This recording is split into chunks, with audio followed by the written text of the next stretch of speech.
Shalom, salam berkat dari kami untuk pendengar sekalian. Saat ini pendengar akan diberkati dengan program Hari Ini Harinya Tuhan bagian yang ke-8. Sebuah program rohani tentang doktrin Alkitab yang menolong kita untuk semakin tertanam dalam kebenaran firman dan bertumbuh dalam kemuliaan. Bersama hambanya, Pendeta Gilbert Lumendo, STH. Banyak orang merasa doktrin Alkitab sebagai sesuatu yang membingungkan. Tetapi tahukah saudara bahwa doktrin Alkitab intinya adalah memahami Alkitab dengan benar, dengan pemahaman yang sistematis, sehingga kita terus dapat tertanam di dalam kebenaran firman, sehingga kita terus bertumbuh di dalam kemuliaan Allah. Buka hati saudara sekalian untuk menerima berkat-berkat firman-Nya hari ini. Masa-masa yang paling indah dalam iman Kristen kita seringkali justru di masa-masa di mana seorang baru bertobat, baru mengenal Yesus, baru masuk gereja, baru menerima Yesus sebagai Tuhan dan Juru Selamat. Orang menyebutnya sebagai masa cinta mula-mula. Nah, kenapa? Karena di saat seperti itu kita merasa Tuhan itu begitu dekat dengan kita. Tadinya mungkin kita jauh dari Tuhan, tapi sekarang kita merasa Tuhan itu dekat, ya kan?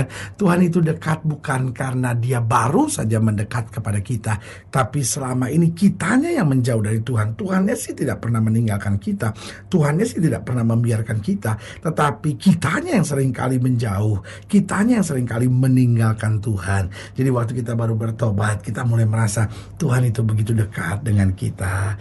Lalu di masa itu kita juga luar biasa merasakannya. Kenapa? Karena kita meninggalkan dosa. Lalu kita lihat banyak berubah.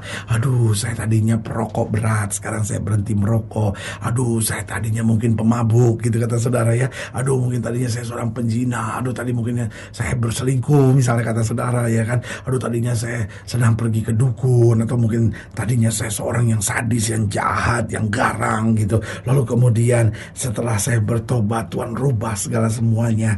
Dan dosa udah saya tinggalkan. Mungkin sudah berkata tadinya saya penjudi, pendeta, lalu sekarang saya buang semuanya, dan hidup saya lebih rasa enak gitu, hidup saya lebih rasa tenang gitu, daripada dikejar-kejar dosa, dikejar-kejar rasa bersalah. Sekarang tuh kayaknya hidup saya lebih tentram, saya tidur juga lebih nyenyak, bersama keluarga juga lebih indah, masa muda saya juga lebih dahsyat gitu ya kan. Kenapa? Karena waktu baru bertobat, yang pertama kita merasa Tuhan dekat, kita mulai tinggalkan dosa, kita mulai banyak berubah, dan kita senang melihat perubahan itu. Lalu yang ketiga, di masa itu kita mengalami banyak mujizat, karena orang yang baru bertobat, baru menerima Yesus sebagai Tuhan dan Juru Selamat, dia lihat betul mujizat demi mujizat terjadi. Apa yang tidak pernah dia pikirkan, tiba-tiba Tuhan kerjakan dalam hidupnya, dan dia mulai merasa kasih Tuhan makin dalam hidupnya. Lalu yang keempat, kenapa masa-masa baru bertobat adalah masa-masa yang paling indah?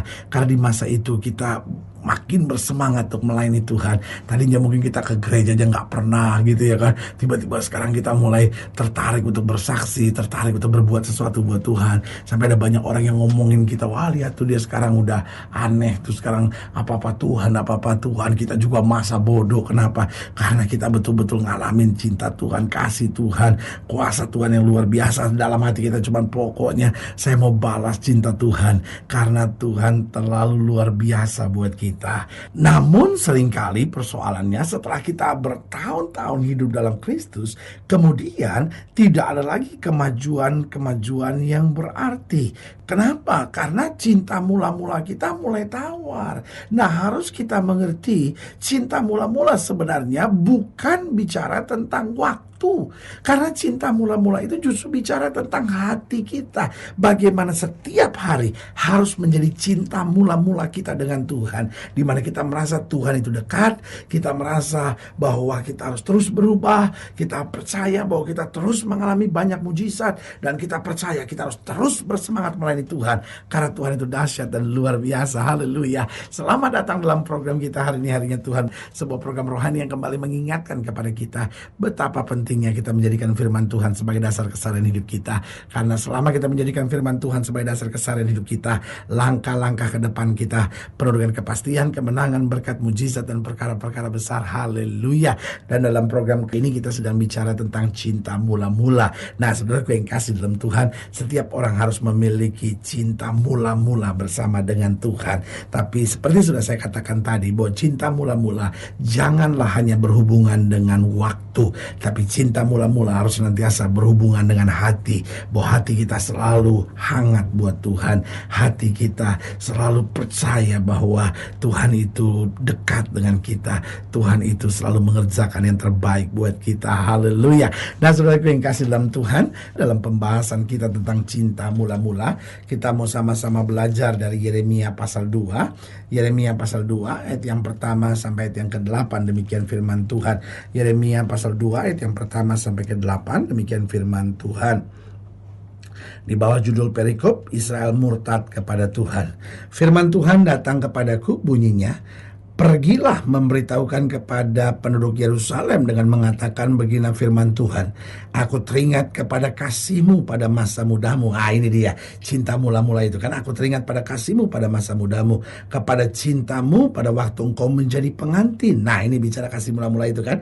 Bagaimana engkau mengikuti aku di padang gurun, saudara-saudara. Orang kalau punya cinta mula-mula di tengah masa yang sukar sekalipun tetap mencintai Tuhan. Di negeri yang tiada tetaburannya, artinya negeri yang kering, negeri yang kamu tabur apapun tidak akan berbuah.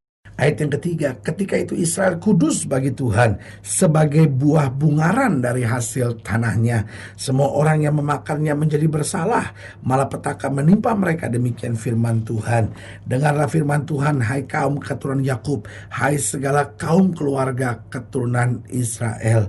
Beginilah firman Tuhan, apakah kecurangan yang didapati nenek moyangmu padaku, sehingga mereka menjauh daripadaku, mengikuti dewa kesia-siaan, sampai mereka menjadi sia-sia, dan mereka tidak lagi bertanya, di manakah Tuhan yang menuntun kita keluar dari tanah Mesir, yang memimpin kita di padang gurun, di tanah yang tandus dan yang lekak-lekuk, di tanah yang sangat kering dan gelap, di tanah yang tidak dilintasi orang dan yang tidak didiami manusia. Aku telah membawa kamu ke tanah yang subur untuk menikmati buahnya dan segala yang baik daripadanya. Tetapi segera setelah kamu masuk, kamu menajiskan tanahku, tanah milikku telah kamu buat menjadi kekejian. Para imam tidak lagi bertanya, di manakah Tuhan. Orang-orang yang melaksanakan hukum tidak mengenal aku lagi, dan para gembala mendurhaka terhadap aku. Para nabi bernubuat demi Baal, mereka mengikuti apa yang tidak berguna. Nah, saudaraku yang kekasih dalam Tuhan, ingat cinta mula-mula itu penting. Tuhan mengingatkan bagaimana kamu tadinya begitu setia, kamu tadinya begitu kudus, tapi justru setelah kamu diberkati, setelah kamu lihat pertolonganku, setelah kamu lihat hal yang dahsyat daripadaku, justru kamu meninggalkan aku. Sampai Tuhan menantang mereka dan berkata, apakah kecurangan yang didapati nenek moyangmu padaku, sehingga mereka menjauh daripadaku. Saudaraku yang kasih dalam Tuhan, cinta mula-mula bukan bicara tentang waktu, tapi justru Tuhan tekankan tentang hati. Hati yang apa yang Tuhan mau? Yang pertama, hati yang selalu teringat akan kasih dan pengorbanan Tuhan. Cinta kita akan terus berkobar kepada Tuhan. Jika apa? Jika kita teringat kasih dan pengorbanan Tuhan. Iya ya, Yesus sudah mati buat saya, Yesus sudah curahkan nyawanya buat saya. Masa sih hanya karena tantangan hidup, masa sih hanya karena tawaran-tawaran duniawi, akhirnya iman saya mulai goyah lagi. Saudaraku yang kasih dalam Tuhan, engkau tidak akan ditinggalkan oleh Tuhan, engkau tidak akan dibiarkan oleh Tuhan, engkau tidak akan dipermalukan oleh Tuhan.